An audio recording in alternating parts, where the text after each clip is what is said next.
just, just, just, just,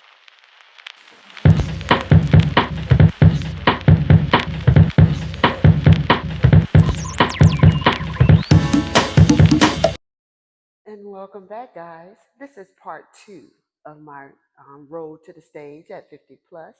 So I'm continuing this conversation with my first um, competition that I prepped for and all the challenges and what I've learned.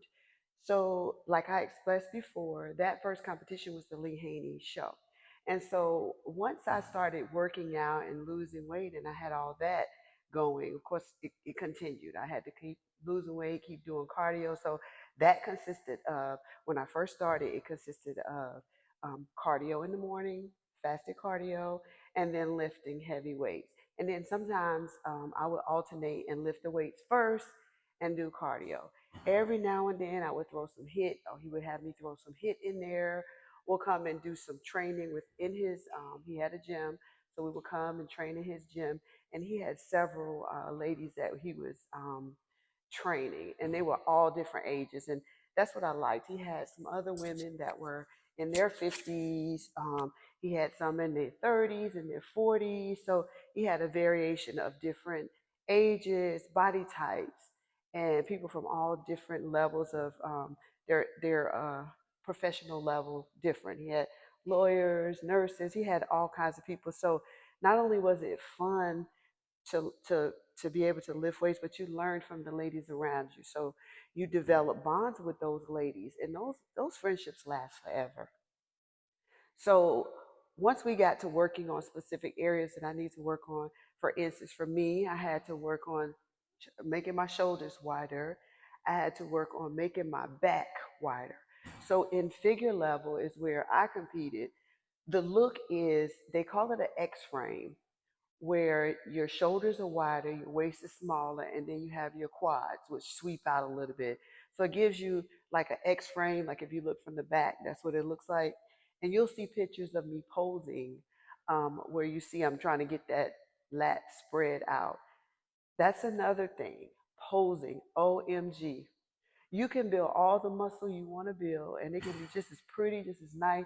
But if you cannot present it on the stage correctly with posing, it does you no good. You still can have the best body and you don't know how to pose it, so you won't come in first. You come in fifth or sixth or something like that. So posing was an issue for me because knowing how to spread your lats and have your shoulders wide, your chest has to always be up, stomach in, your hip, your pelvis kind of pushed back and let. I mean, it's a lot. It's a lot that goes into it that you're thinking about on stage. It's not only trying to stay up on those heels and not fall, walk pretty, turn pretty, and also pose pretty with like soft hands, like a ballerina.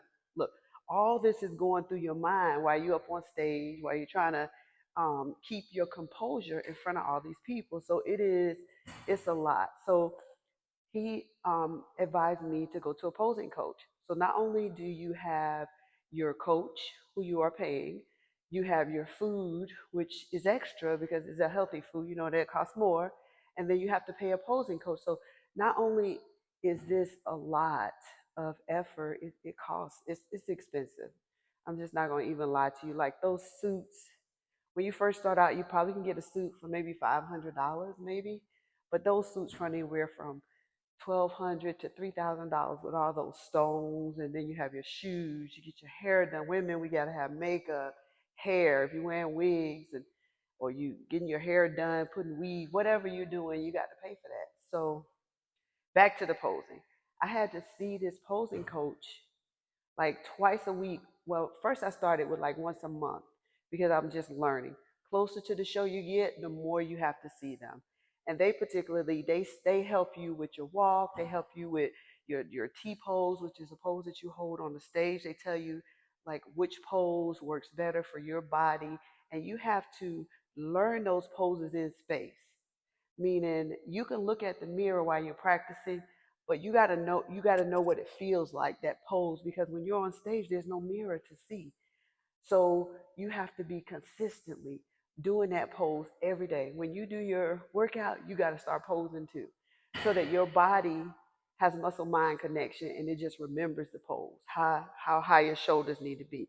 If you have any kind of deformity, like I had scoliosis, so I had to like alternate things. You got to remember that when you're in front of people, you have a strong side, you have a weak side. So there's a lot of stuff that goes in with this competition, and posing is one of them, and it is very important. So posing was a challenge for me, but of course, we get through it. We just keep doing it. We keep doing it.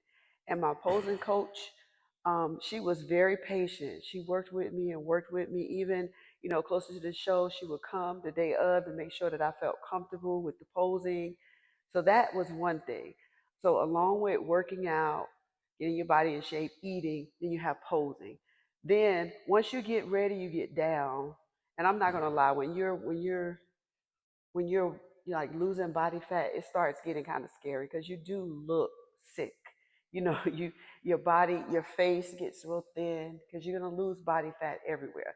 So your face gets thin, and your family, especially family, black people, they as soon as you start losing weight, first thing, what's wrong with you? You sick? And then if you say no, I'm doing a show, they're like, are you doing that on purpose? Oh my goodness, so your mind has to be in the right place because you might get a lot of negativity, especially from your family members. They don't understand, why maybe when you go out with them and they want to spend time with you and eat, why maybe you eat before and you just maybe have water when you eat with them, because you realize that if your goal is here and you eat that piece of cake and it's taking you this way instead of here, then you're going in your mind, you're going to be like, I'm not going to do it.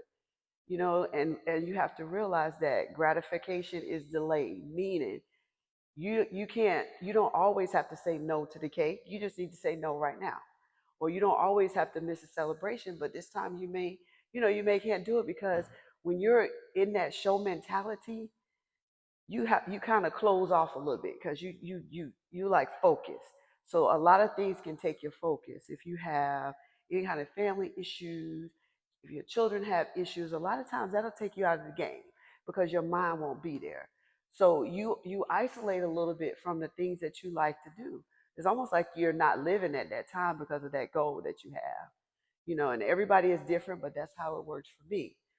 So my show was in September of 2018 at the Lee Haney.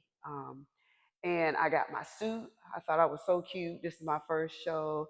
So I had my little turquoise suit. I had bought it from a Barely There. It's called Barely There Bikini. They sell competition suits ready, already made, so you don't have to have it altered, because most professionals and most bodybuilders, they have their suit made. But this store had suits that you can buy. So I bought that one. I thought I was so cute to have my little heels with the rhinestones on it. Now, mind you, I'm looking at myself now. It looked a hot mess. But for my first show, it looked nice. But now that I remember looking back, and I'm like, oh my goodness, I didn't know how to pose. I didn't know how to, have the stage presence. I didn't know any of that. But all that is a learning curve. So you get better the more you do it. So I was on stage. When you compete with ladies that are your height. So, like, say I'm 5'9", I'm gonna be probably in the last group of women on the stage. They start from the shortest, so all your 4'9s and 5'1s and 5'2s, all those go first, and it goes up. Your 5'6", your 5'7", then you have your 5'8s and your 5'9s. So most of the time, the 5'8s and 5'9s, sometimes they can compete together. So you're gonna be in a section with somebody who is your height. So really, your competition in the very beginning is by somebody who's standing next to you, and they're gonna have a different body type from you. They might look better than you, or they might not, depending on where your show is. In Atlanta, typically they prefer a thicker physique, and I was very small. So with that being said, you can compete in different levels. You can do novice, which is new, meaning you never competed before. You can do 50 and over for your height, is what I did. So I think I competed in like three different levels. Novice, I did open, and I did 50 and over. In the open category, I didn't even place in that one because I was too small. And when you're open, you're competing with ladies who are in their 20s and their 30s, And it's really hard for someone in their 50s to compete with a 30-year-old body. It is what it is. Our skin don't look the same. Our muscle may be mature, but theirs is fuller. It's just different. Okay. So in the level of novice, meaning my first competition, I came in third place because there was a lot of ladies that was doing novice, and I think in 50 and over I came in third place. So that is my first show, and I got because I came in third place, I came home with some hardware. So I was so excited. I was, that little win made me feel like, okay, I need to keep doing this. I need to keep doing this. I can get better and better. Um, After the competition, you get a chance to speak to the judges and you can ask them, what can I do better? How can I improve? And they will give you advice. They will tell you, well, you need to work on this area, you need to work on that area. So I got my advice back, and my advice was I needed to work on my back. I needed to be wider in the back, shoulders. I needed to put more weight on because I was small, more quad density, and more back density. So after that show, that's what I did. I started working on that. But the day of the show, I just want to tell you how exciting that is. You work so hard, you do so much training, you eat right, you keep yourself in the gym. I'm talking about you working out 5 to 6 days a week with 1 day rest, sometimes 2 days rest. It just depends. Um, um, and you are gonna have to make sleep a priority. That's how, because your body needs sleep. Your muscle grows and it recovers while you're sleeping. So sleeping is very important. So a lot of it is you spending time in the gym and you're trying to rest, you're sleeping. So that's how you miss out on a lot of things. But that 30 seconds, I mean, well, maybe 60 seconds to maybe a minute and a half that you're on stage, and it might not even be that long. You walk in there, you do your few turns, make a couple of poses, and then you up there while they're comparing you against the other ladies. And then it's over.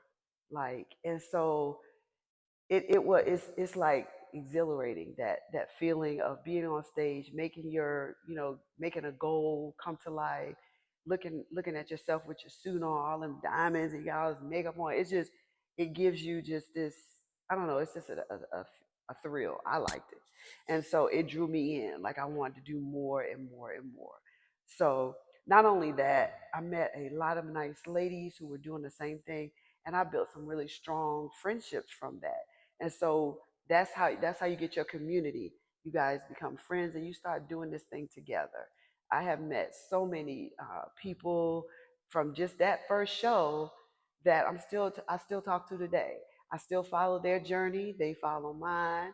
We, when we have shows, we contact each other and say, you did a great job. You looked awesome. Or if they ask you for some advice, you may know something you can share with them. So it is such a great camaraderie and a great experience. So that with my first show. And I will try to post some pictures from my first show after this video so you can see how I looked on stage. I probably don't have a whole lot of pictures, but I have a few. So I'll show you how I looked on stage for my first show, and you'll be able to see my progression. You'll see how I went from um, how I looked in the beginning to how I looked during that show. Now, keep in mind, well, for you, you may not know if you've never competed before, you don't know what to expect. So you'll see how I looked, and you'll make your own determination on that. Anyway, I'm sorry. Hope you enjoyed this little video. I will post those pictures behind here. Maybe I may even have a couple of workout videos that I can place on here so you can see. This is part 2 of the Lee Haney. That was my first show. After this one, I will talk to you about what I did to build up my back after, the things that the judge wanted me to change. What did I do to make those changes? And I'll also talk to you a little bit about supplements and some of the things that maybe, I took that maybe is not the best, but when you're in the mindset of building muscle and trying to make something happen, you do things sometimes that you might not do. So a good thing that you might not do if you think a little bit harder, especially for longevity. But what a good thing to remember is if you decide to compete, before you make a decision, before you get a coach, do your research and see if that's something that you would be willing to do. Know your limitations and know your boundaries. Know what you won't do and what you may consider, and have that in your mind so that you can make an informed choice for yourself. You may say to yourself, I don't mind taking clean. Clean helps you lose weight. You might be like, okay, I don't mind taking that, but I won't take this. Or you'll take up to whatever they suggest. But keep in mind, when you take these things, it changes your body permanently. And it does not only change your body on the outside, it changes some of your insides, and it also changes your female genitalia a little bit. And it may not, if it does change it, it may not go back to how it was to begin with. So those are some of the things that you need to research when it comes to taking PEDs for working out. Okay, so that was just a little bit I wanted to share. Um, I hope you've enjoyed this second video, and you'll come back, subscribe, and like.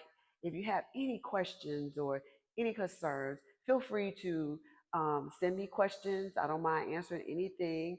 And yeah, let me know if you like what I'm talking about, if you want me to keep going, or you have suggestions on maybe what other direction I can go into. Thank you for tuning in, and don't forget to subscribe. Subscribe, subscribe. You have a great day. See you later.